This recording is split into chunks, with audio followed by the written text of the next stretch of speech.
Hello, welcome to ABW Live. Yep, it's the NLD, and as you can tell by my demeanour, I'm not happy. I'm not happy, but never mind. Let's get on the show. First in the box is Gunner 93. Then we have Akash Guha, Stan the Man 450s there, Archie, Ron Ree, and 235 100, Stan the Man 450, K-Man 1867. James Resnick, I think it's a good point, James. The McManus is there. I'll tell you what else. Jeffrey O'Hara, sorry. Sava Guna, Danny the GFP, Nick Paris is there. Hello, one and all. How are we? How the devil are we all? Not the result we wanted. Not the result we wanted. Let's be honest, okay? Let's just get straight into it because I am annoyed. I'm really annoyed. With me tonight, we have Josh Daw, the one and only Josh Daw, not the fake one, but the real Josh Daw. How are you, Josh? Well, that's a couple of brand names ago, that, Jace. The brand that is Josh. But I'm great, thank you. All things considered. But I hope Anthony Taylor dies in his sleep.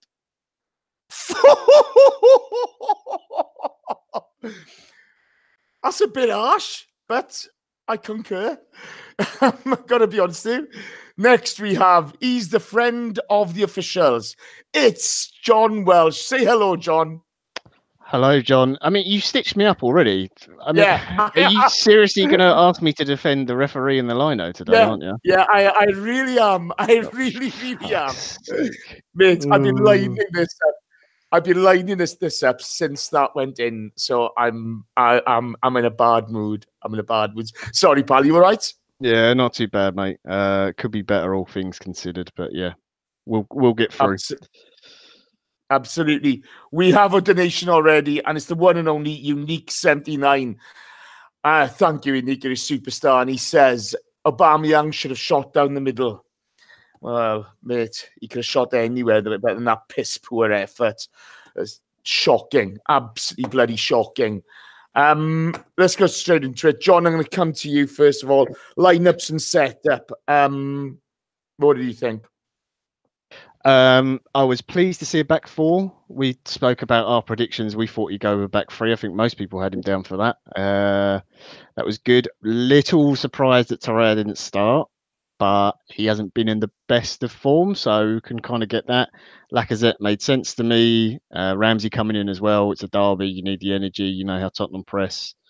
And although I'm not Mustafi's biggest fan, and I think we have better right backs available, I did get it because it was clear we were going to play very narrow and that the fullbacks weren't really going to push up huge in this game. They weren't going to get forward as much as we're used to, and it was more down to Iwobi, Ramsey, and Mkhitaryan supporting Lacazette with this setup we had here. So I thought it was brave, and to be fair, for majority of the game, I think he was spot on with the way he set the team up today. Emery, I thought he did really, really well. Yeah, I got to be honest. It was a breath of fresh air from Unai, considering he's played defensive lineups at home against weak teams. Maybe he's finally come to the realization that we are better, being a bit more positive in our setups. So that was nice to see. Josh, the game started typical derby. It was strong. It was back and forth. In the opening minutes, you see a very good challenge from Socrates. Very strong on Son. It promised to be a good game, didn't it? Early doors. Yeah, absolutely. We started really quickly in the game. I think you could see from once we kind of established the lineup what kind of game we were going to play. With Spurs having so many injuries, we must let them have the ball because we knew they couldn't really create anything with it. And for the first 30 minutes, that was absolutely the case. And I think overall, I think those opening exchanges, we looked to slowly grow into the game and always looked like a threat. And with Lacazette up top, we had somebody who can hold the ball up for us and allow our midfield, our defence to push out a little bit, give them a little bit of breathing time. before we actually move on to our proper counter attack. Yeah. John, one of the things that got me was Danny Rose diving early doors already. He's an embarrassing piece of shit of a human being. But it's kind of set the tone for the way they were, not the way they were going to play, but the way they always play. Did that concern you early doors? A little bit. I thought the fact you've got him and you had Son going down what you presume would be our right-hand side against Mustafi, who, look, we know Mustafi likes to go to ground when he makes a tackle. And there's a little bit worrying because you know how much they like to go over easily, the amount of penalties they get, that kind of thing. So it did concern me, and I thought this could really cost us down the side, and not to any fault of Mustafi, but more to them, buying a free kick or a penalty. In the end, it was actually kind of the reverse. They were much more attacking down our left-hand side. I don't know why they came at Nacho so much. It didn't make any sense to me. I would have targeted Mustafi myself, but it was a concern from the offset. But I actually thought, obviously we're going to talk about the referee and the linesman and stuff at different points, but I thought for the majority of the game, the referee didn't actually buy any of the dives or any of the going down easy. He actually let a lot of things go and gave advantage at the right times and stuff. And you saw a couple of times where Tottenham players were looking for contact to buy a free kick, and it wasn't given, and we tackled really well, and the referee didn't go for it. So it was a worry at first, but after 10-15 minutes, kind of settled into it and went, okay, actually, it looks like we'll get away with this. No, I think that's a very fair comment. To be fair, mate, I think the referee didn't buy much from them with a lot of the diving, and you could see that throughout the game. I think it's a good point to make because they are going to get a bit of stick later. Josh, we see Xhaka make a stupid challenge on Kane, put them in a dangerous position. Talk me through it, pal, because the resulting free kick. Well, I don't know. You carry on. Oh, which free kick was this? The one early on in the game. Oh, not long. Yes. Sorry, go on. Yeah, I think it was as you say, it was a stupid foul. It was one of those that you're trying to say to Xhaka, they've got Christian Eriksen on there who's not really getting into the game. The only time he really can is at dead ball situations. And seeing him and Trippier standing over them, putting it in, and this is the one where we're fortunate the official gives offside, right? For the Kane header. And it's one of those you're thinking, we've been on top for a while here. We've not got anything out of it yet because we've missed a couple of early chances, but just to have Harry Kane, almost a thorn in our side, so to speak, for these kind of games, to get in with that kind of header, it looked worrying. But when you look back and the great line that we actually hold, any kind of doubt I had about the defensive setup we had prior to the game with the lineup was almost given away at that point. And I was quite happy that, we're holding good lines, because it's not been something you could say about Arsenal all season, I think, is how good we have been at set pieces. And I think defensively today, we are absolutely superb. No, absolutely. And I think it's a really good point about that line. It's right. The resulting free kick and the goal from it is rightfully ruled offside because of their discipline there. And they showed that a lot throughout the game, the discipline to hold that line and not be worried. They've scored. Tottenham has scored from goals from positions like that in the NLD on numerous occasions now, and it was good that was chalked off. Would say as well, Jace, just to balance, because I know as I am the official's friend today, as I always am, just to give a little bit of balance. Xhaka was extremely lucky to not get booked for that challenge because it was dreadful. Look, there's no one else I'd rather see him kick, but that's at least a yellow card. It was awful. Yeah, it was a stupid challenge. It really was, and I got to be honest, I was really concerned at that point. Quick shout out, Yvonne Okafor, you're a superstar. She throws in £5 on the donations. Yvonne, you're too kind to us. Thank you ever so much. And she says, Emery was robbed. Auba is proof following AFTV rot in your mind. That following AFTV rot in your mind, lack of shooting practice. Torreira, what the fuck? And Mustafi out. Goodbye. I think that's a bit harsh, Yvonne, but we thank you ever so much, girl. That's lovely. I don't know if you saw it. Pochettino then stood talking to John Moss. And I swear to God, it was Jack Nicholson stood behind them. If you watch the game again, there's a Jack Nicholson looking like right behind them. And I was thinking, oh, he's a fucking mad twat as well, isn't he? Sorry, the language is going. I'm getting annoyed. But then, John, we see us break. Ball comes to Lacazette. Fantastic through ball. You got, your Rambo shouting to him to play it through to him and talk me through it. Yeah, I mean, it comes from what I like most about it is that it's back to front at quick speed. Again, we talked about the fact we hadn't really seen a lot of what Emery was trying to do in games. And I think in this one and in the last game, you've seen a bit more of his tactics. Kane's in our box. He's trying to look for a contact or anything. He's dragging his feet. Nothing happens. Win the ball brilliantly. Xhaka picks out Lacazette, and Lacazette knows exactly where Ramsey's running, beats the press, and clean through. And then to have it's the I don't know what's the cojones, as our old mate from Watford would say, as Troy Deeney would say. The confidence and the faith in your ability to run clean through, because Ramsey's not the quickest runner in the world. He will run all day for you, but he's not the fastest. Davinson Sanchez is closing him down to knock it round past Lloris and then put it in the back of the net. The boy loves Wembley. He loves scoring a goal at Wembley, and especially against them as well. So, yeah, it was perfect. And that was a tactic in the game that we were trying to play. Bring Tottenham onto us, and then exploit that space in behind. That's exactly what we wanted to do. Yeah, I was just jumping for joy at this point, and I love the way the communication played into it, and it was executed so effectively. Josh, your take on it, please.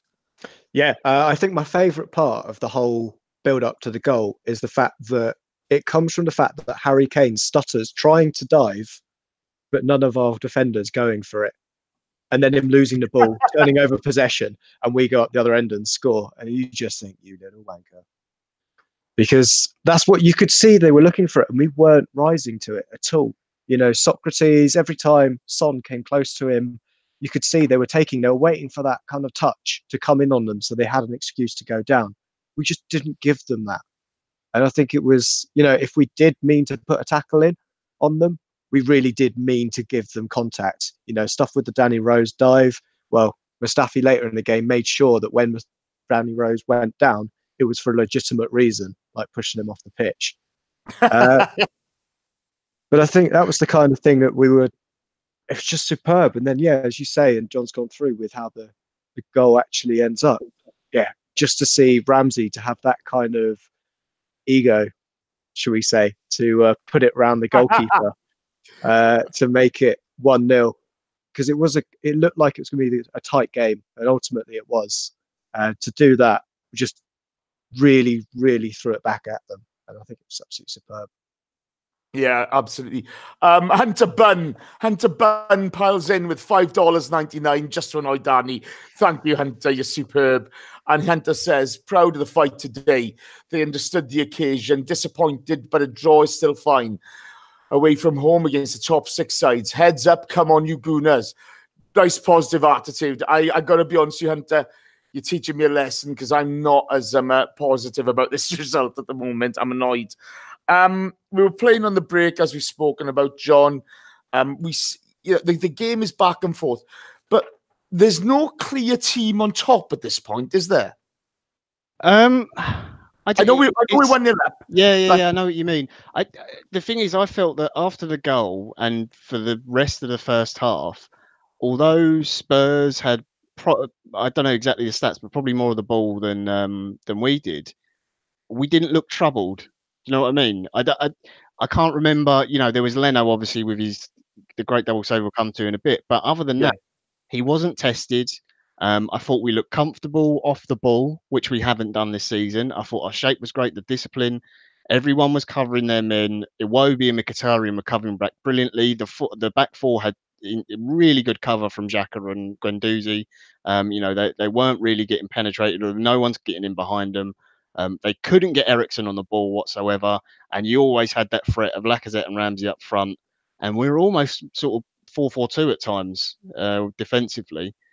And I just thought we looked comfortable and we didn't look troubled no matter what Spurs threw at us. So I just thought we were ahead in that sense in the game because, you know, they were getting Son on the ball, they were getting Kane on the ball, Trippier out wide, Sissoko as well, but they weren't doing anything with it at all.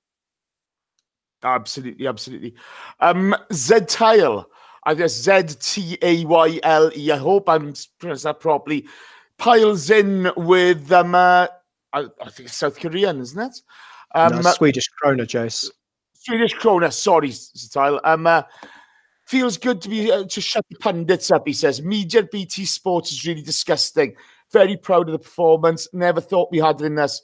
Come on, you Gooners. I think that's a good point. The media today has been, you know, look, it's all a load of bollocks from them. And, you know, there's not an agenda there, but they have their favourites, and that's the way it is. But, look, you know, we're intelligent enough to make our own decisions. Mike Hernandez pops in with $4.99. Going to take some time for me to get over this. I'm very upset, to be honest.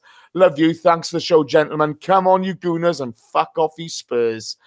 I couldn't agree more, Mike. I couldn't agree more. Josh, my next note here is good defensive shape. We've constantly shown that good defensive shape. There was an incident where that shape forces Eriksen to shoot wide. You know, we kept on keeping that shape throughout the game, which is something we haven't really seen throughout the season, is it? Yeah, we did have we did have a blip in that first half with I think we had an attack and Socrates ended up with the ball back in his defensive third, and Nacho had trapped back and just played the ball into empty space and turned it over. But I think as soon as we got that, which I think was about 25 minutes into the game, we kind of reset, and it was from that point that we then kind of moved on and, as you say, continued our great defensive shape. I think the whole of that match, I can't think at any point where, you know, because when you got Kane and Son and Eriksen up front, you kind of expect them to try and drag our players around. And if they did manage to drag one of our centre backs out, someone else filled in for them. And I think it was great until, you know, perhaps we got a little bit lax towards the end of the first half. But I think overall, as you say, the defensive shape was really good today. You're on mute, Jace. Sorry, thank you, mate. Petito 100 piles in with a donation of $5.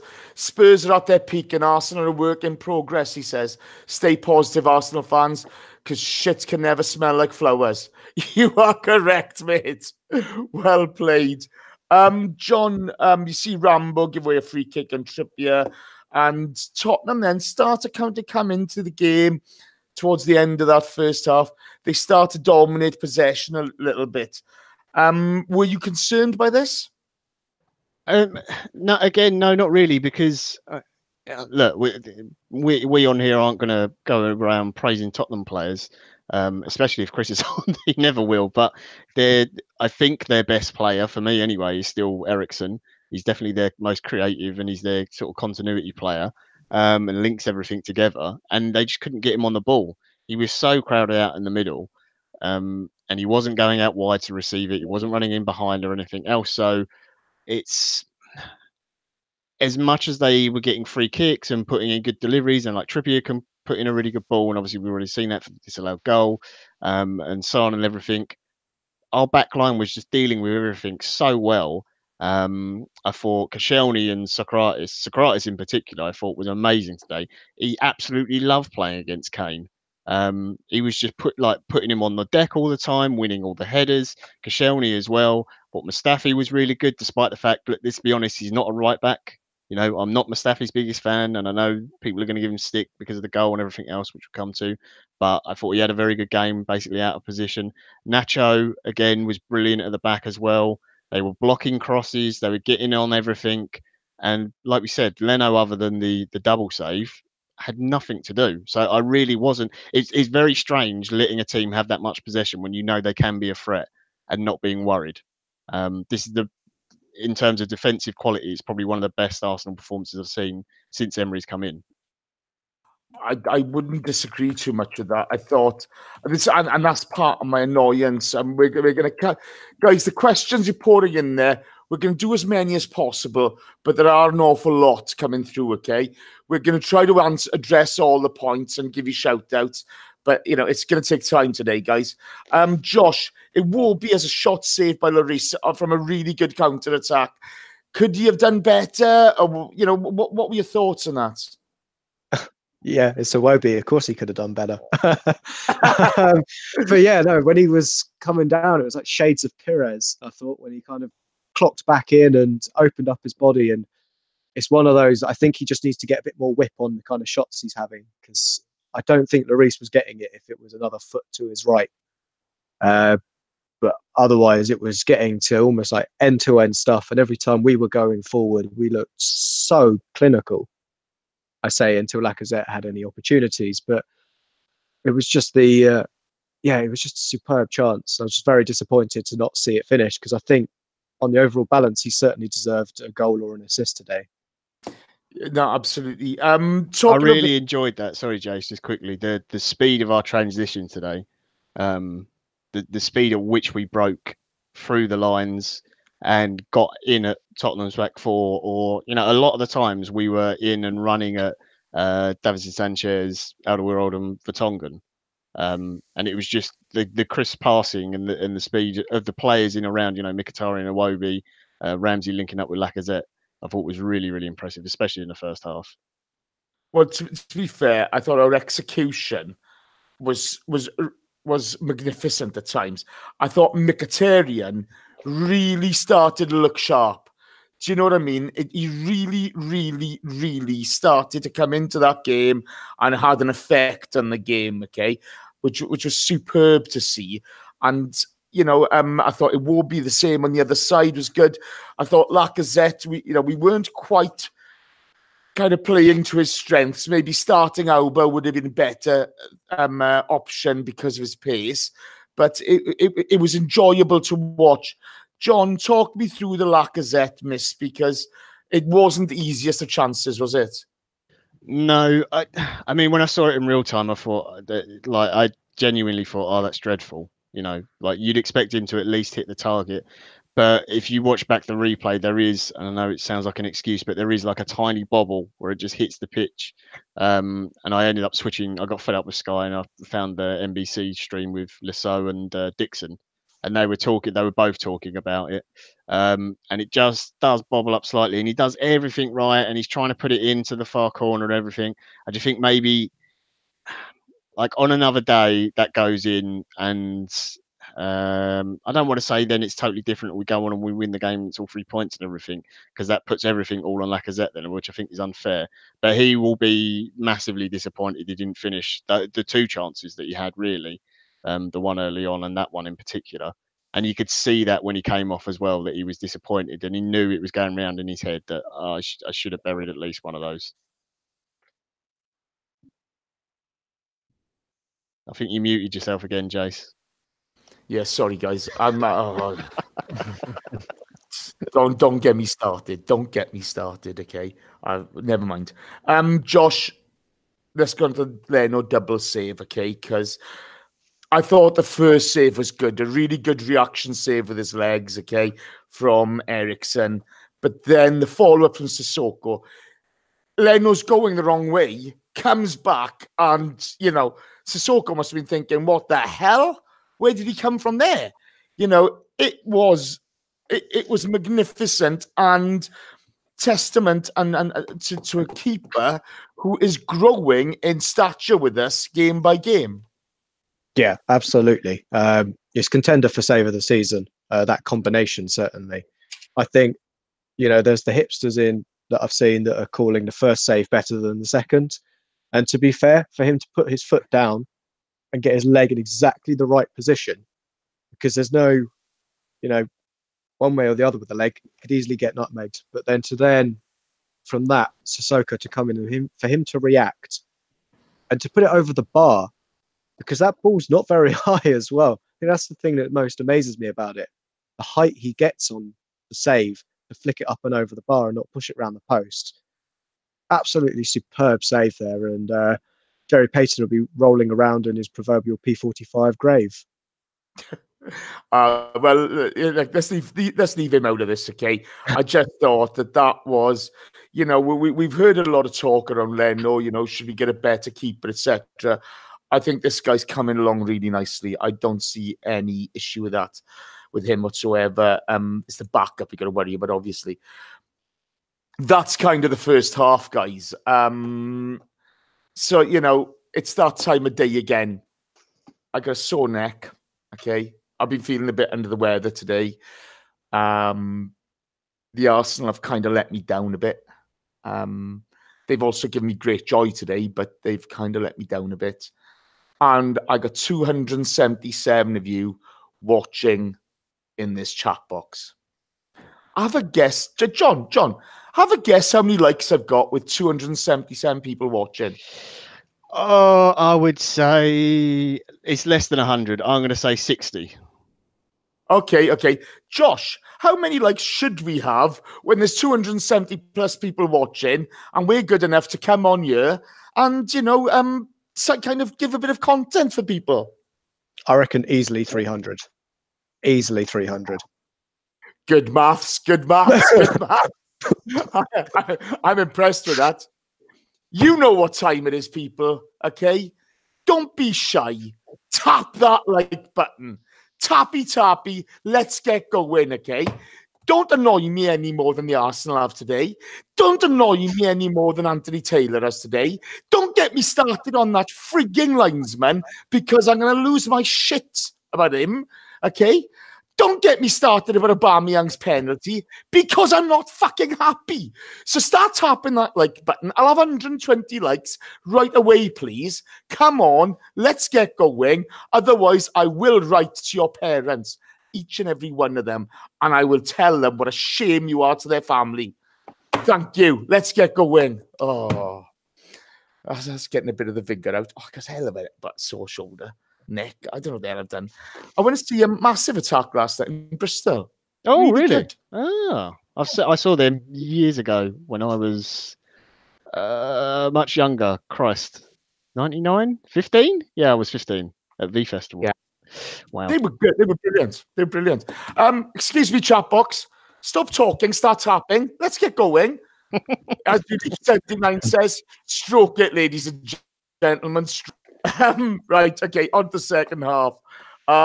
John, you see Torreira replacing Guendouzi. Now, before the game started, I got to be honest with you, I said in our chat, I'd have started at Torreira. But in all fairness, I thought Guendouzi had a really good first half. Yeah, I thought he was really good. I thought he was progressive going forwards as well, again, getting more of that in his game lately. He did some nice little 1-2s and got higher up the pitch, trying to link up play. I'm not quite sure why he did it bang on half time. That was the only sort of question mark I had on Emery in the game. Or that and one other sub, but it sort of changed circumstances because of referees and things that happened.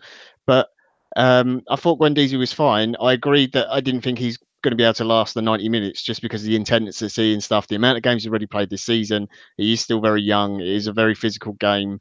He was playing against Wanyama and Sissoko in there, who are two really, really big lumps. So it's going to be difficult for him. But I wasn't like upset to see him go off or anything, but I didn't think it was like a needed substitution or anything like that. I thought you could have done another 10, 15.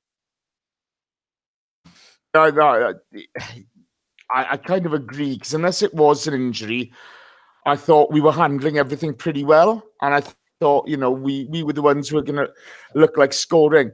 Josh, to be honest, I thought the looseness that we saw at the towards the end of that second half was partly down to some indiscipline that we've seen from Guendouzi, just slowly getting a little bit caught up in the emotion of the game, rather than keeping his head like some of the other defenders were, and he was kind of chasing the ball rather than keeping to his position.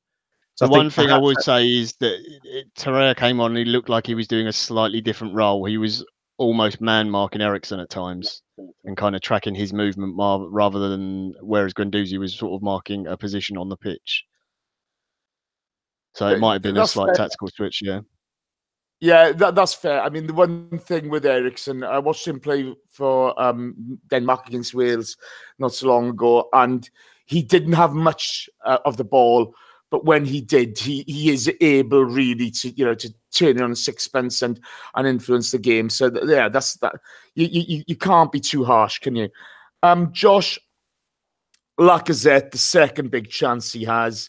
There's a nice interplay, bit of the play towards the chance, and he shoots wide. I thought it was a big chance and a poor miss. What did you think?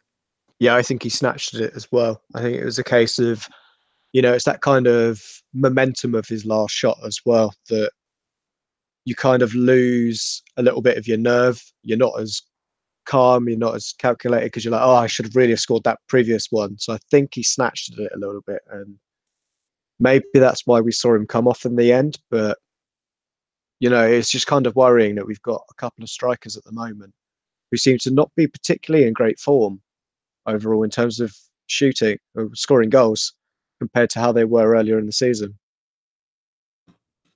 Yeah, it was frustrating. John, your thoughts on that? I'm not as worried. Look, strikers can have a bad game, and if you get both strikers, in the same game having a bad game, it's just one of those days. It's unfortunate. I thought the rest of their play was fine. It was just their finishing today, Lacazette in particular, but I thought everything else he did in the game was really, really good. And that's the thing with him. I think if he stays on the pitch and gets another chance, he probably does end up burying one.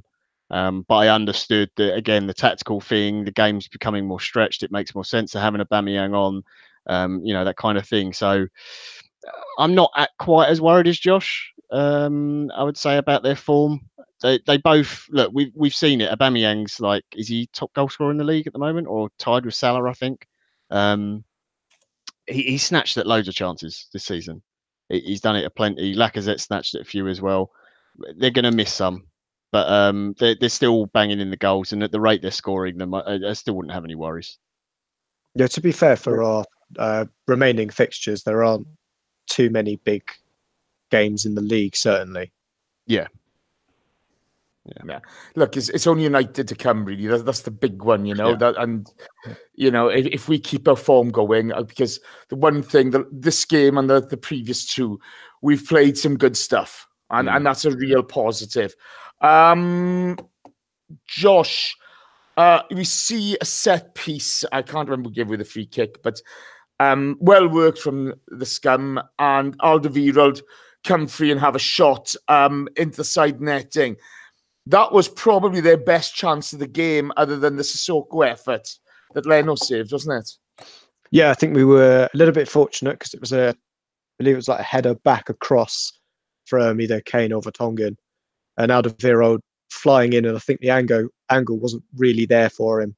Good covering from Leno to just make sure that if Alderweireld had to put it anywhere, he had to put it to his near post rather than knock it across the face of goal because he had it covered. But yeah, as you say, it was getting nervy towards at that period of time. Yeah. Then we see Aubameyang replace Lacazette, which I thought at that point in the game, utilising Aubameyang's gas was the right way to go. You'd seen Lacazette work really hard throughout the game. Yes, there are two misses there. Everybody can have different opinions on them. Sometimes it's tough out there, and that's the way it goes. But we see Mkhitaryan, John, he kind of just clips the base of Kane's boot. And the embarrassing dribbling twat dives over like he's been shot. At this point, you could see them going over at every opportunity. Just how much do you hate Tottenham Hotspur? I don't think there's words to describe it. Yeah, there actually isn't. I remember the only way I can sort of make a good analogy of it is when Arsenal were winning everything, and you used to have Martin Tyler on Sky, and he'd always say, "We've run out of superlatives to describe Arsenal." Well, I've run out of I've run out of whatever the opposite of that is to describe them and my feelings towards them. The only thing that was annoying, like Mkhitaryan kicks him, whatever. It's the tiniest tap, and yeah, it's a foul. The only thing that was slightly annoying is that came off a really good move. Socrates actually had him covered. Mkhitaryan didn't need to make that foul on him, but I didn't mind him making a foul on him. It's just like letting him know. There's like Mustafi doing the one on Danny Rose in the first half, where he basically tries to throw him out the stadium, which I thought was hilarious. And Unai standing there on the sideline applauding it. I was just like, that was great. But yeah, we all know, we all hate them the same. We just can't. I don't even want to talk about them. Can we just move on? I will say this, okay, that what annoys me is the shit they get away with week in, week out. Everybody can see what happens. It's slightly akin to Liverpool. And the FA and the PGMOL don't do anything about it. And it's just getting fucking embarrassing. It's a stain on the game. But Michael Hahnemann has just piled in with a £5 donation. Michael, you are a gentleman and a scholar, sir. Maybe this will help pay for some decent officials. Cheated not once, but twice. First the offside, then the encroachment on our penalty. We will bring up the encroachment later, Mike. I think that's a good point. Josh, we see a foul on Mkhitaryan from Danny Rose from the counter-attack through Aubameyang. Danny Rose is starting to get away with a bit, wasn't he? Yeah, I think I think there was a lot of that with, I think on both sides, to be honest.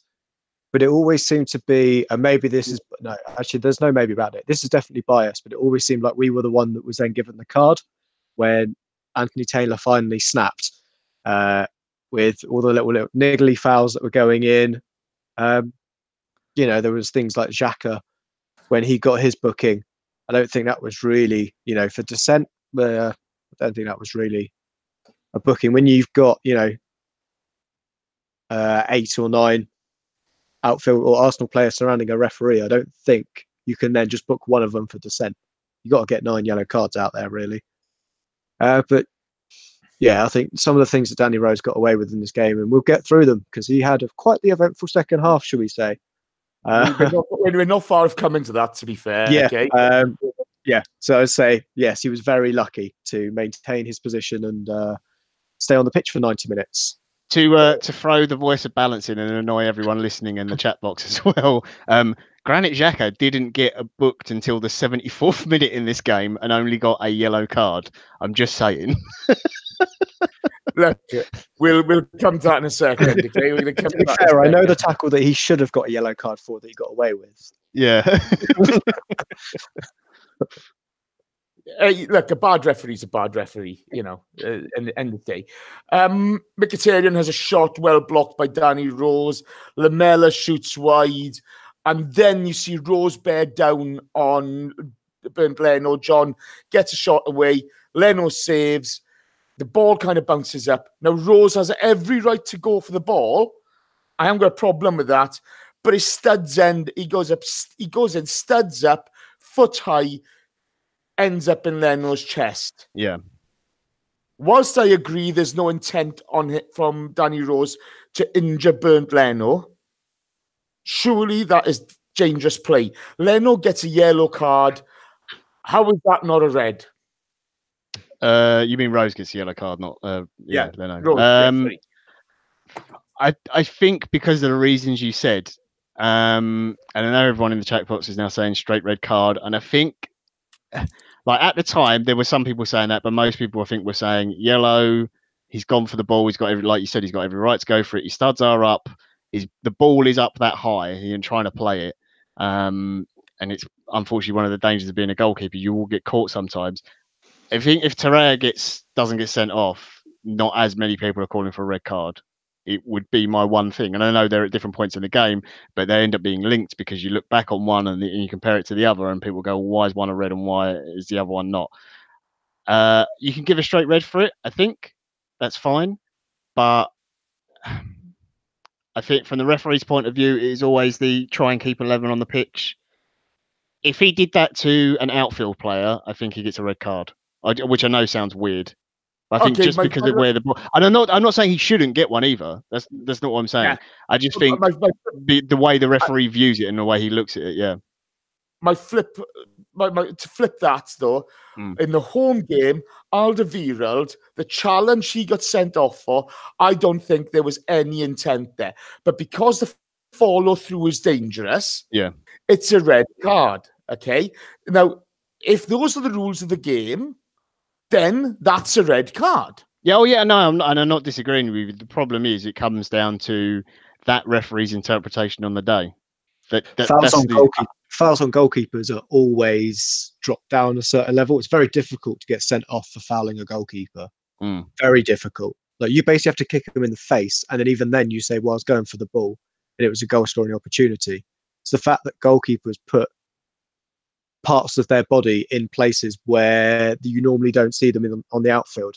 I think that's the difference. I don't think me or Josh necessarily defending Danny Rose and saying that he shouldn't have got a red card.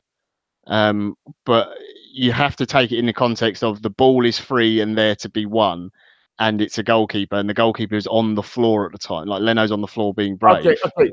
My point would be to this, okay, right, lads? Okay, if that is a defender going to clear that ball, Danny Rose's studs are up onto the knee. Yeah. Right. And that's what I'm saying. If it's a defender, and that's what I'm saying. If it's a defender goes to clear the ball, then the likelihood of it being a red instead of a yellow, I think that's the difference. Yeah. I think if it's an outfield player and not a goalkeeper, that's where it comes from. I still think Anthony Taylor's got a hangover from Arsene Wenger. Arsene Wenger should have bottled the fucker. I hate him. Okay, Josh, then we see a fantastic break. Mkhitaryan, a lovely through ball to Aubameyang, and well defended by the scum. You just thought at that point, we're on the boil now. We're going to catch him on the break, didn't you? Yeah, we were finally getting Aubameyang and spotting his runs in behind, and the number of times Mkhitaryan's picking up the ball, you can see that's what he's looking for. He's looking for Aubameyang. He's looking for his old Dortmund mate. Try and feed him through. I think, looking at it, I'm not sure if the chat box or anyone in here will agree that Aubameyang looks a little bit slower than he did earlier in the season. Like, he's lost a yard of pace or so, because he didn't seem to, or it's a case of he's just not using it, because he didn't look as quick as I normally remember him being. I think Davinson Sanchez has got some pace, hasn't he? Couldn't catch Ramsey, though, could he? That's the thing, though. No, he couldn't catch Ramsey. No. No, he couldn't. Talking to Ramsey, John, then we see Ramsey replacing Mesut Ozil. Now, I messaged you at this point. I think this is a dangerous substitution. A, if we pick up an injury, it leaves us short. B, you had Ramsey actually influencing the game. Mesut not known for his big game mentality, really, with us. What did you think of that substitution at the time? I didn't necessarily have a problem with Ramsey coming off because, the amount of ground he's covered and he's going to be tired. I know he'll still keep running and everything else, but the longer the game goes on, your decision-making starts to get worse and all those kind of things. So it's going to affect your performance. The problem is, I'm not sure who else he could bring off the bench. You're in a situation where he clearly wants to win the game, which I think is great. That's the right attitude to have and everything. But it's, and again, it's not. I'm not saying it's a knock on Ozil, but at that point in the game, Tottenham were more on top than we were. They had more of the ball, and we bring in Ozil on to hope that we can nick it quickly and get it into him, so he gets that final pass. Do you know what I mean? And again, that is again. I'm not trying to insult Ozil because although he came on and he didn't do a lot, I don't think that's necessarily his fault. He's come into a game in a difficult period where we're not at our best at that particular time, and we don't have a lot of possession. But his only other options are so he's got Maitland-Niles, which I don't think really is a realistic option. Denis Suarez, which certainly isn't, or Kolasinac, and then you have to change the system slightly. I'm not sure it's one I would have gone with. Maybe you wait another 5-10 minutes. I don't know, but I'm not against taking Ramsey off at that point. No, it's a difficult one because he's made 2 substitutions beforehand. Yeah. That's the big thing I thought with it is, if you pick up an injury, if somebody pulls a hamstring or something like that, you're down to 10 men. Yeah. And I like being progressive and proactive with the substitutions. I think that's really good. And Stefan Selby says in the box that maybe Kolasinac would have been the better option. And yeah, you can do that and play him in front of Monreal, and you move Iwobi or Mkhitaryan slightly into the middle or whatever, So there's other options there, but again, this is not me having a knock at Mesut, who everyone knows I don't like that much. I thought he was fine when he came on, but it's not the sort of game he's going to have a huge influence on, unfortunately. He's anonymous. He was absolutely anonymous. I'm sorry. He was, this is the thing. It became a pointless substitution after that. Josh, let's come to the big points then, guys, because we got 3 points left for the game. It's a free kick to, I don't know who gave away the free kick, but free kick to Tottenham. We line up. Harry Kane, once again, is clearly offside. Shelny, I think, has got him covered. Socrates is in there as well, covering the ball across. Mustafi comes in and barges in Kane from the back. Anthony Taylor gives a penalty. Now let's go through this point by point. Was Harry Kane offside? Yes, and that's not bias because there was a line and everything. It is black and white. Him and the rest of his Tottenham colleagues were all offside. It wasn't just a case of this was one of 4 people who were all running to the ball that were offside. This was, we held our line just like the Harry Kane goal that we'd ruled out in the first half. Exactly the same situation, and we'd managed to keep our line again. And it wasn't even difficult when I say it's not difficult when you look at the position the linesman's taken. He's not even level with, he's level with our players. He's then looking round the corner to work out if they're offside, which is clear that they are. What then happens with Mustafi? You know what? We've got 6 other games today in the Premier League. I reckon you see 3 or 4 similar things, and none of them are blown up for a foul. None of them are given as a penalty. Yes, it's stupid, and you shouldn't try and risk it. But it's also a case of collisions happen when people are jumping. And it was just one of those that's incredibly disappointing. It's a case of, yes, people are going to blame Mustafi because you know what? He's a very good lightning rod for criticism 98% of the time. And to be fair, for that 2% of the game where he did something stupid, it ultimately, got Spurs back into the game. I wouldn't say it cost us the game at all, because we then had an opportunity later in the game to rectify the whole situation. But in this instance, it's certainly his decision, and the referee, not just the referee, because the linesman's at fault as well in this situation. I just think it's a farce, to be honest. Absolute joke. And John, your thoughts on this, because it pisses me off. I'll see our guys bundled over in the box all the time. Okay, all the fucking time, bundled over, nothing given. Okay, the Leno is an absolute fucking muppet. That twat to visit. Right, so before we all go out on the streets and try and find out where the linesman lives and go to lynch him or whatever, I don't think we should lynch him. I think we should tick him off severely. Okay, I'm not encouraging violence. Okay, at all. But a strong ticking off will do. Okay. Well, what I would say is, anyone in this chat box, yourself, me, Josh, whoever. Please tell me when you've had an absolutely perfect day at work and you've never made one single mistake. It happens, right? I'm not saying it's John, every day. Every day. Every day you're perfect, Jace. Of course, that's just me. But look, linesmen will make errors. The whole thing where they show you the image and they show you where the lino is and everything, you've also got to take into account the fact that where is that picture being taken, the angle it's being taken out. It's never, you know, you're never seeing it from the actual linesman's perspective. I'm not saying he shouldn't have given offside. Linesmen make mistakes. You look at the goal they scored from.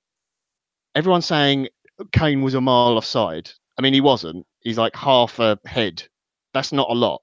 In the other He's one, clearly it was offside. yeah. He's got a pretty massive head, though. To be fair, he has got a pretty massive head, and And I'm loads of not dribble being coming funny. out. The dribble, thank you. The dribble coming out of it should be the giveaway. Look, people are saying the linesman was not level. Well, he's level in line with our defenders. And if you're saying, look, if you're level with our defenders, and then you see a player on the other side. Look, of our people were defenders, it shouldn't have been a goal. Yes, it was offside, so they shouldn't have got the penalty. I'm just going to go through this very quickly because people are having a go at me. Oh, it's so annoying. If you look at it, the furthest part of any of our defenders' back is Xhaka's shoulder, which is the last part of your body you can use to touch the ball. Linesman makes mistakes. Kane's head, half of his head, is past that point on that perfect line. Now, that sometimes it doesn't get called. The fact is, when you saw the other one that got called for offside and he scored in the first half, they called that and he got it spot on. You know, he could have easily got that mistake wrong as well. So, okay, so you play to the whistle. That's annoying. If you've got VAR from next season, it's going to be, you know, that thing gets reviewed and they go, okay, it's no penalty because he was offside, so it's fine. It's unfortunate. It's annoying as fuck for us. Then you look at Mustafi's challenge. I think it is a penalty. It's a stupid foul to make. He shouldn't go in like that. He makes it too obvious, if anything, the fact that he's fouling. But I do agree with Josh and Jason in the fact that you will see other games today where those fouls will be made in the box and they will not be given as a penalty. And that's annoying. There's frustrating as shit because they shouldn't have had one. They shouldn't have had it at all. But how many times this season have we said we've got away with one massively? And I'm not saying it makes it right in this game because that whole thing about it balances itself out over the season. Well, it doesn't because you might get the decision in the game that doesn't, you know, you're winning already or that kind of thing, and you don't get the decision in a big game like this one, you know, which we needed. To be fair, we did then get a very lucky decision afterwards. That's what I was going to say. Yeah. You say it doesn't balance itself out. But what I'm saying is that the whole balancing itself out doesn't work. But the point is, we all get decisions in our favour that shouldn't be given as well. You cannot get 100% perfect all the time. It will never happen because you have human error. It's impossible to get it. Okay, point made, to be fair, pal. Kane unfortunately puts away the penalty. We move on. All of a sudden, now the fouls are starting to ramp up. The Scum have had a bit of taken some real solace from this and got a bit of momentum going. We see Llorente go up for a challenge in the air with Koscielny. And he just goes through. There's hardly any attempt to go for the ball. He's led with his arm. He's gone straight through Koscielny, Josh, and he picks up a yellow card. Oh, you know, I mean, at this point, I was screaming because that was... for me, there was no intent to go for the ball. What did you think? Yeah, I think it's a similar one to, you know, we saw with Danny Rose on the goalkeeper. That, you know, if you make a challenge in the air with as a forward or a defender with your elbow, it generally gets dropped down a level of severity. But if I'm just running along, like Lacazette did against Partey, you know, if I throw my elbow out and I'm just running, that's then deemed more severe than if I jumped up in the air and elbowed someone in the face. It's just one of those weird, like, unwritten quirks of officiating. So I wasn't too annoyed that he wasn't, you know, I wasn't calling for him to be sent off, should we say. I just thought it was part of, like, the derby grit was slowly coming into this game. The game had kind of woken up because, to be honest, it wasn't boring from an Arsenal perspective during that game. We had completely nullified Spurs until they, you know, got the game, got their goal back. They kind of woken up. Lamela had come on as well and was, you know, putting all of the niggly little fouls he likes to do as well. And we were giving it back as well, which was great to see. It wasn't just a case of, this wasn't one-way traffic of players leaving things in each other. We were doing the same. I think Granit Xhaka's tackle on Danny Rose, which I think he should have got a booking for, but he didn't after he'd got his yellow for dissent from the penalty. That kind of showed that we weren't afraid. And, if you're going to leave something in on our man, we're going to leave something in on yours. And it's something that we've lost over, we probably haven't had for a couple of seasons. And now we've brought the likes of Xhaka into the side. We've got Lichtsteiner, Kolasinac, Socrates. We've got these players with dark arts. Torreira as well, to a point. Yeah. I think that's just, absolutely. No, fair comment. Vibor Singh bangs in 299. Thank you, Vibor. And he sums this up quite perfectly, in my opinion. Refs were poop. Yeah, I'd go with that. Thank you, Vibor. You're an absolute star, mate. Much appreciated. John, on to the next penalty. Great bit of interplay. I think it was Mkhitaryan. I'm not sure if I'm right in this, but Mkhitaryan plays the ball through to Aubameyang, streaking into the box. Sanchez challenges him. He has got a hand on him. He does have a hand on him. He does collide with him. It's not the greatest collision. Do you know what I mean? It's not actually a collision. They make contact, rather. And Aubameyang goes down. Aubameyang did go down a little bit easily, didn't he? You say make contact. That might have been the gentlest high five on the back I've ever seen in the Premier League. Look, it's not the worst. It's not the worst penalty we've ever had. It's not Danny Welbeck-esque, but it was. It was generous. Let's put it that way. Some people made a really good point actually in the box. I apologise whoever it was who said it, but if Lacazette was still on the pitch and it's him who makes that run, we don't get the penalty because Lacazette's too honest of a player and stays on his feet. But yeah, I don't think that was a penalty, to be perfectly honest. I thought that was very, very soft. It was, wasn't it? I was screaming. Really I was absolutely screaming for it, but I was like, there's no way that's a penalty. But I was like, please, referee, give it. I will try to defend Anthony Taylor here. The one thing I will say is, if he's behind them, which he is at that point, okay, then that's all he can see is Sanchez's hand on things on Aubameyang's back, okay? So therefore, it's probably... Look, it's another penalty that shouldn't have been given in this game, let's be honest, okay? But I can see from his perspective why he would give that. Josh, onto you for this. Then the resulting penalty... Did Aubameyang ever look like he was going to score it? Because he did not look confident, did he? No, I think he was too busy thinking about his celebration. I'm going to blame Ian Wright for this. It's all Ian Wright's fault because he was too busy asking him pre-match about what are you going to do? Is Spider-Man mask going to come back? And he's like, no, I'm going to do something special when I next score. And I think it was one of those that, he's thinking further ahead than actually got to take the penalty.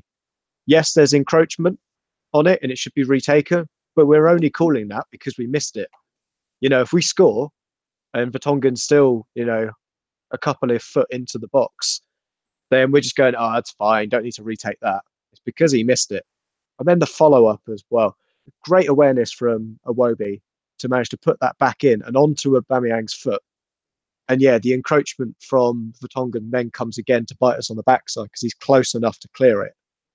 But I think in that situation, Aubameyang had two clear-cut opportunities to score and wasted both of them.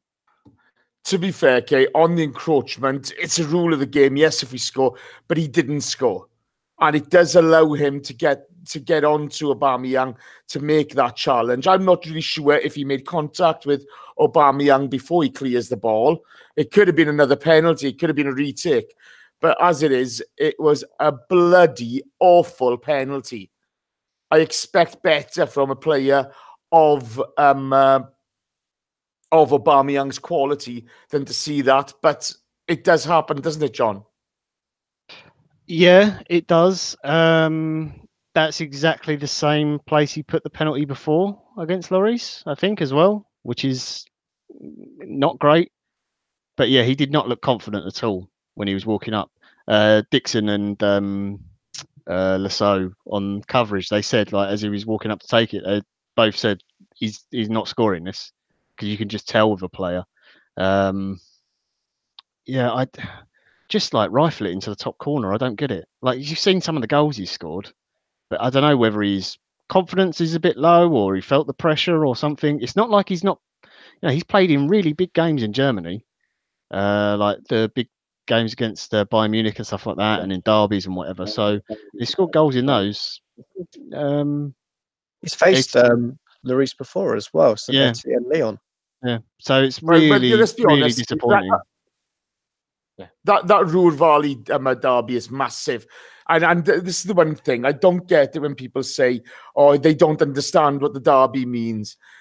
If you're growing up playing any sport anywhere in the world, you have played your local rivals. These guys know what it fucking means to play in a derby. You know, let's not kid ourselves. Every single sportsman on the planet knows what it means to play in a derby. Whether they then come out and show the requisite passion, the requisite performance, etc., that's another kettle of fish. But they don't know what it means. This derby means to us. Of course they fucking do. You know, you're an imbecile if you think they don't. Everybody's played against their local teams growing up. They know how important it is. So, you know, we've got to get that out of our heads. I just think he looked nervous from the start. We've had a couple of more donations. The one, the only, Stefan Selby, who, by the way, has been trolling me all day. Yes, Stefan, I've seen it. I've seen you calling me amateur. You are correct. I've seen you ask me to put a light on. You are correct. But Stefan piles in the 10 quid. Thank you so much, Stefan. And we've also had a donation from Richard Morris. Richard Morris, you're an absolute star, mate. Thank you ever so much for that. That is really generous of you. Well played. Absolutely superb. I can't get over the donations we got today. Guys, the final really part of this game is the Torreira red card. I just thought it was an absolute shit show of a decision. I thought with the way the game had gone, with the previous challenges, etc., it was out of the decision was out of character with what had gone before and showed no consistency whatsoever. If he'd have sent off Danny Rose for the challenge on Leno, I'd have been happy with him sending Torreira off. I wouldn't have had a grumble, but it didn't happen. John, you first, then please pass over to Josh. I'll be back in a second. I thought that the red was okay, but he could have just given a yellow because it's the last minute of the game. And I think that, you know, the Spurs fans would have moaned, and obviously the players would have as well on the pitch. But I think because of what happened with the Rose challenge and the fact he hadn't got a red, it looks so much worse with the Torreira one now. But I think, again, like you said earlier, Josh, I think that draws the difference between a challenge on a goalkeeper and an outfield player. The issue for me is it looks like Torreira's out of control, and then it looks like dangerous play. And I just think if he does the same thing on a goalkeeper, then maybe he gets away with it like Rose and gets a yellow card. To be honest, initially I didn't really think it was a foul. I thought he'd won the ball. But I think the thing that gives it is the reaction of Danny. It's Danny Rose. He puts tackle. Yeah. It's him or Sissoko. It's Rose, yeah. Yeah. And it's the fact that he goes down like a sack of potatoes. He's then rolling around screaming blue murder. I think that's what makes Anthony Taylor's decision for him. You know, when the goalkeeper gets studs into his chest, he's still got his adrenaline going. He's still got to try and save. The ball's still in play. Rose has gone over. We're about to make a break as well. We've just got straight in on their back four or back three at that time. We could easily have scored at that point. But it just makes you've got to scream loud enough. It's gamesmanship at that point, or unsportsmanlike behaviour. It's a dark arts thing to shout, scream, and make sure that the referee pulls it back. Because I think initially he was happy to let that go. He would have called it up quicker because Torreira's won the ball. He's played a pass, and we've moved on a bit. He's then called it back to that, which to me sounds like he doesn't. Look, I don't have an issue with Rose rolling about and screaming for it because I'd want our players to do it as well. But there's no denying the fact that Torreira catches him high, like just below his knee. Yeah, his studs up showing and stuff. And I think it's a yellow in that regard. I just think it's that late in the game. He could have just given him a yellow card and let it go. Yeah. I thought you were going to applaud that decision. No, I did say. I mean, I don't necessarily have a problem with the red because I do think it is dangerous play because he could have injured Rose. But because of the fact Rose doesn't get the red card on for the challenge on Leno when he's going for the ball, it makes the Torreira one look 10 times worse, and why there's no balance between the two. I think that's the problem. That's the only issue I have with a red card. So I think it isn't a great challenge. It's the only issue of it's not in line with the way he's refereed the game beforehand. Yeah. So therefore, there's no consistency, and it's a shameful fucking decision. Right, Carlito Alguna, Unique 79. You're being naughty, lads. You're being really naughty there, cheeky buggers. Thank you, guys. That's the game. I suppose we're getting, final feelings on the game are we've thrown it away for me. Between, a soft penalty, a poor linesman's decision, and us not scoring another soft penalty, I just feel a little empty, a little hollow. I thought that Unai's setup deserved a win. And I'm gutted. I really am gutted. What are your thoughts, boys? I was really pleased with what Emery did today. I think since that Barto game, it's just got better and better. Today, he was brave. I didn't think he'd go back four, but he did. I think he called it right tactically. I think even when we didn't have the ball, we looked comfortable. Defensively, it was probably one of our best performances. The discipline on the line for in open play and on free kicks and stuff was superb. For all four defenders today were really good. Mustafi, obviously, silly foul, but I don't think other than that he really put a foot wrong. He put in 2 bad crosses. Fine, he's not a right back. I'm not expecting him to whip the ball in like fucking David Beckham or whatever. I thought Socrates and Koscielny were immense. The midfield was really, really good today as well. The disappointment for me is that we've played that well. Spurs had the ball when we wanted to, and it was just the finishing today was the one thing. If Lacazette takes one of those chances or Aubameyang puts the penalty away, I think we come away with it and we go, you know what? Yeah, we were worthy of the 3 points. If you're trying to look at it from a neutral's perspective, how many clear chances did we create other than the goal we scored? What the penalty? It was the penalty and then the 2 for Lacazette. And I would say the penalty. Yeah, and I would say one of the 2. The one for Iwobi as well, yeah. Which again is you also had Mkhitaryan have shot block. Yeah. But then you look at a couple of chances Spurs had as well. Is a draw a fair result? Look, before the game I would have taken a draw, probably. To be perfectly honest, just because our away form, especially against the top 6, is so poor. Let's be honest. You look at our record; it is absolutely dreadful. So I would have taken a point before the game. We've come away feeling we should have had 3, which I think is true. We should have. We got poor referee decisions, but then the referee helped us out, and we could have won the game anyway. He sort of cheated us back into it in a sense. But I think the momentum we've gathered, the way that we're playing, and if they can keep that going, the belief that will give the players going into this run towards the end of the season now, I think is the real big thing for me. And the fact the players, it's not just the players now, the fans are really on board with Emery. I don't think anyone's going to complain about Emery today. No, I don't think you can. John Welsh has officially taken over the Chris Carpenter mantle of carpenter in the shit out of it. Josh, I want to ask you a slightly different question, okay? Before we go to questions. Do you think that, and this is awfully harsh, now I'm being awfully harsh, okay? So please bear that in mind. It's not like you, Jace.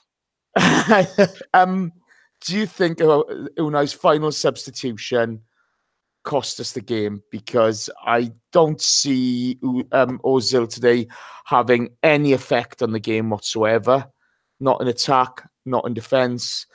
And maybe that was the one decision he got wrong.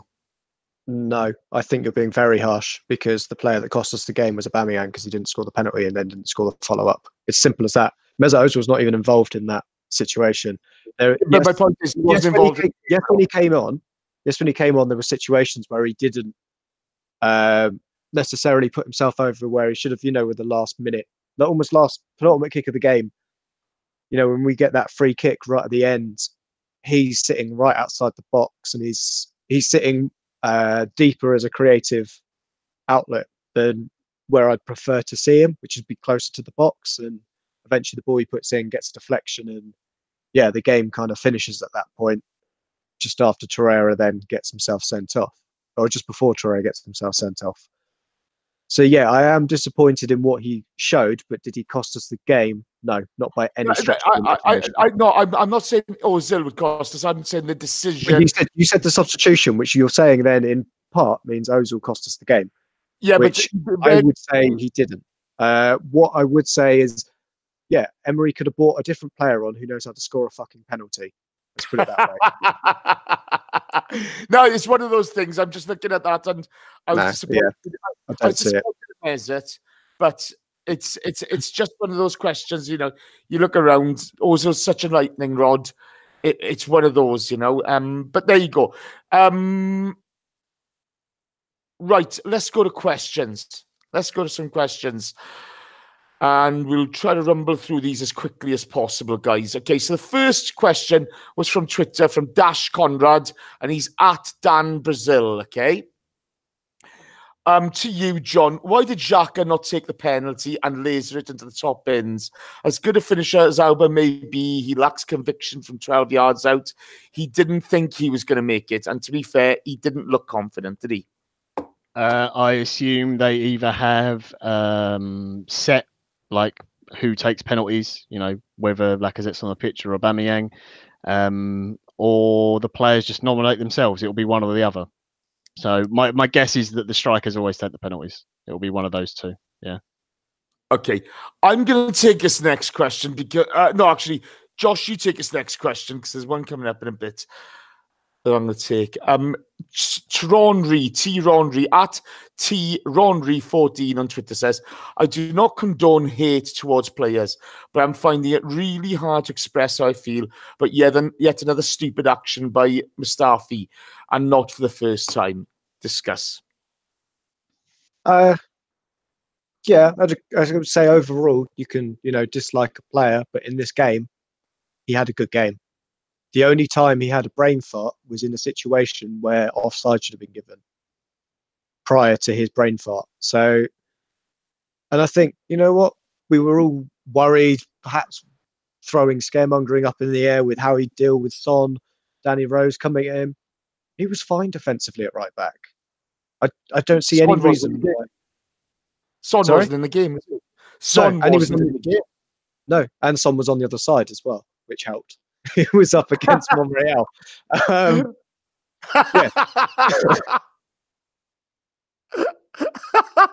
Carry on. No, that's my favourite thing about it, was everyone was like, oh, Son's going to go down the left, and he turned up on the right, which is why Mustafi dealt with him. But I think he had a really good game. It's one of those, you make a player play out of their position, so he had to think a bit more. He knows, well, we might not say he knows how to play centre-back, but he has been brought up as a centre-back. You then tell him to play in defence, but you've got to play right-back. He's got to think about it a little bit more. So he's got a higher level of concentration. And I think he had a full level of concentration across that game all day today. And the one decision that went against him ultimately got us a draw. Yeah, look, it's one of those, isn't it? There's another question coming up, but in a second, so I'm taking. John, Guna73 asks, who has the most punchable face in the Spud squad? I vote Trippier. Ooh, most punchable face. Oh, I'm going Lamella, because I had to suffer his face in at Milan before he went to Spurs, so it's even worse. I was so pleased when they got rid of him, and then he turned up in the Premier League. I'm like, oh, for fuck's sake. You still have to see that twat. Yeah, can't stand him. Got to be honest with you, I'd go with Dele Alli personally, but all three. I wouldn't even dean him with a punch. He's the sort of geezer you'd slap in the face. Bitch, slap him. Nice. I like that. My Uncle Gendron asks, why does Jason always go blind when it comes to Mustafi. I'll put this in a perspective for you now, my Ank, okay? A couple of seasons ago, we played the scum at White Hart Lane. Rambo, we were under the cosh that day. Rambo put us ahead with a brilliant sort of almost sort of a half Cruyff turn from a cross coming in. And in the second half, it was Francis Coughlin gets sent off for a 2-footed challenge on the touchline on Harry Kane. Now, I remember being on the podcast after that and saying, it's the stupidest challenge you'll ever see. And a lot of people defended Coughlin for that challenge. As much as I didn't think Coughlin was a great player, I liked, you wouldn't attack him personally. You wouldn't, it was never a vitriolic thing towards him. It was a stupid mistake. He cost us winning that game by getting him sent off in a stupid situation. The challenge today by Mustafi, you will see that not given, 9 times out of 10. You will not see that penalty given 9 times out of 10 because, it happens in the Premier League. You watch all the other games today, that challenge will happen and people will get away scot-free. Because it goes against Mustafi, you just go on Twitter, type his name in a search, and you look at the hatred towards the guy. You look at the vitriol, which is aimed now towards him personally. I think it's fucking shameful. I think a lot of people should be fucking hang their heads in shame because it's become a personality thing. I think there's rumours being said about him and attacks in his personality, which you wouldn't like said about you or you wouldn't like said about other people. Combined with that, I think, as we've said on this podcast already, you look at most of his games, okay, and it's one brain fart here or one brain fart there. Actually, if you look back, who's cost us more goals? It's not going to be him. He's the boo boy now. It's become something against the man personally. We talk a lot on this show about how, mental health and stuff like that. I'd hate to be in Mustafi's shoes because the amount of shit that goes down his lane is fucking disgusting. It's absolutely disgusting. And, I'm not going to stand here and justify it or take the piss when actually he's played well today and the whole penalty thing's a shambles. But there you go. That's why I do it, mate. Because I think it's fucking wrong and some of the words used towards him are an absolute disgrace. And if they were used towards us as individuals in that way, we'd be horrified. So there you go. John, Hunter Buns, Jove82 asks, question, should we not have been allowed to retake the penalty? The scum cleared out the player in the box before the penalty was kicked. Yes, I don't know what the exact rules are, but I know it used to be that if there is encroachment, then the penalty has to be retaken, regardless of whether you score or not. If that's still the rules, then obviously we should have. But let's be honest, how often do you actually see any penalties being called back for that? Happens all the time. Players are always in the box. Doesn't mean it shouldn't be, but yeah, I'd have to look at the exact wordings on the rules. I assume it's still the same thing. But yeah, should have been retaken. But then again, we're also saying that it probably shouldn't have been a pen either. So, Nah, that's a fair comment. Josh Dano asks, and actually, Khalid Alguna asks, do you think Anthony Taylor gave a soft penalty to Auba to make up for Kane being offside with that penalty? Yeah, but then I'd be giving Anthony Taylor an ounce of credit, which he deserves very little of. Oh, fair enough. That's it, is it? Sorry, I didn't carpenter it. Okay, brilliant. Nano asks, Jason, can you please elaborate on your annoyance of the result? Except for the penalty miss, I think the result is fair. I would have taken a draw at the beginning of the match. Nano, I can't knock what you're saying, but it's the scum, and my stomach has been doing sort of the washing machine routine all day for this. I don't want to be fair for them because they're a cheating bunch of scummy victim mentality arseholes. I never want to be fair to them. I thought we did enough to win it today. Unfortunately, I'll finish and let us down. So that's why I'm annoyed, mate. I can't stand them. So there you go. John, SQ Man asks, do you think the past week proves Arsenal are better with one of Auba or Laka rather than both in the side? Yeah, I think I've been saying that most of the season, or I've been of that opinion the majority of the time. I think the only reason we started playing with two was because Ozil had fallen out of favour. Ramsey wasn't being selected as much because we weren't at that point 100% that he was leaving, and Mkhitaryan was injured. So, and obviously Welbeck as well got injured. So I think that was the only reason we were playing two. But I think as a team, the balance and everything is much better when we just have the one up top. Okay, cool. Josh, actually, Adrian Clark on Arsenal Media. What's the Arsenal TV channel, or whatever. He did some like the analysis, the breakdown thing. Yeah. Yeah. I like Adrian Clark. He's very good at what he does. But actually, we scored at a faster rate when only one of them is on the pitch. We actually do scores. It's factual, so that backs up your opinion. Josh, Marble Halls TV asks, are we really that worse than Spurs? They've been better coached, but with Emery, we are closing the gap. I don't think we're that. I would never say we're worse than Spurs. Maybe last season we still had better players, though. We beat them. We beat them home, and we lost away last season. We drew, yeah, and we've beaten that by a point. They knocked us out of the Carabao Cup, but ultimately they didn't win a trophy.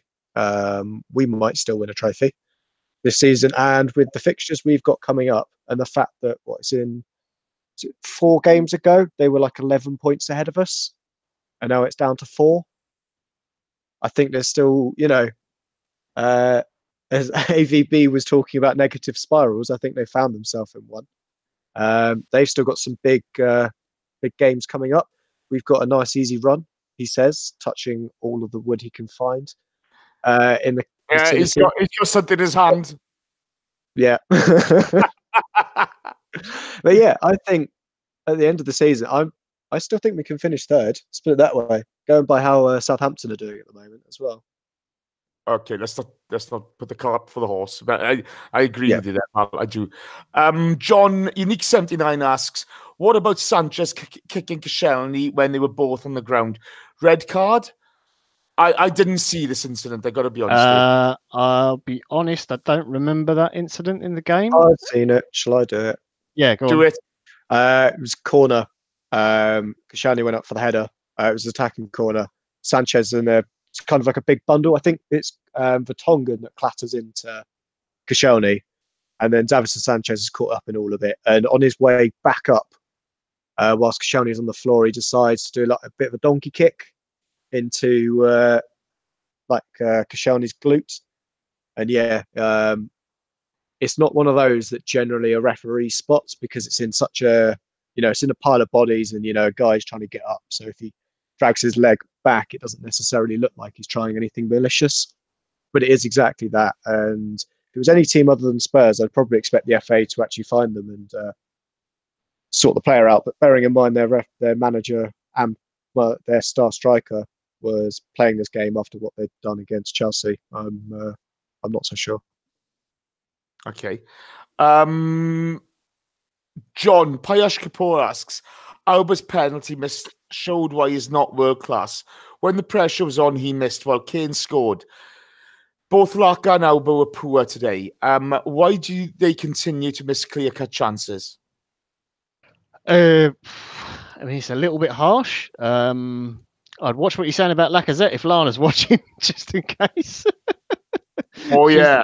She's been known to get more upset about, people saying worse things than that. I don't... The world-class tag thing is so annoying because it's such a weird framing because it's all, it's opinion-based anyway. Look, it was a poor penalty. Some strikers are really bad at penalties. they're just not very good at them, which I know makes no sense whatsoever. We had one of the best players the game has ever seen, a certain Dennis Bergkamp, who stopped taking penalties completely, refused to, after a famous penalty save in a game that I'd rather not remember. You know, so like, it happens. They're going to miss chances. No striker is perfect. Love Stevie's put in there. Messi misses penalties. Yeah. Do we need to start giving our penalties to our right backs again? Because that seemed consistent. Oh, yeah, Sanya. Lauren, Sanya, Lee Dixon. It's either that or we sign Balotelli just for penalties. The thing is, these guys are human beings, and you know, it's one of those things. Stefan Selby, when he donated, asks, I'm going to take this one. How much do you love Socrates and the Socrates and Koscielny partnership? I thought they were very good today. I thought Socrates was excellent today, to be fair. But I think Harry Kane suits his style of play, if you know what I mean. There's no pace in Kane. You know, he's up, he's at it. And I thought they were really, really good today. I thought Cos was brilliant as well. The one thing I'd say is, you know, our goals against column shows that these guys aren't a world-class partnership yet. And, you know, and we still, I know it's a penalty, but, you know, we don't have a clean sheet. They're improving. Good luck to them, no matter who's playing. And that's centre-back partnership. I want them to do well. But I wouldn't overhype them just yet. The wank fest is not deserved. I'll be honest with you there. Last question to you, Josh. Michael Harniman asks, how much are we going to miss Ramsey when he goes? He was excellent today for me. I feel we're going to struggle to replace him. I think we'll miss him in certain aspects. I think on the pitch, in the dressing room, you know, he's been here for 10 years. I think we might see a slightly different direction in what kind of players we target. So we might not directly replace him, if you know what I mean, because Ramsey is kind of unique in his play style. You know, he doesn't generally dribble with it. He, you know, plays 1-2s and moves up the field that way. I think we'll probably see another kind of dribbler come in. We were scouting at the Inter-Cagliari game last night at Barella. So maybe that's something to look out for. Okay, cool. Right. That's it for tonight. Thank you to everyone in the chat box. It's been a really interesting chat box today. I think it's been some really good stuff, you know. So well done, guys. Thank you so much. So to all of you listening on other platforms, you've been fantastic. Brilliant. Thank you for your support. We really, really do appreciate it.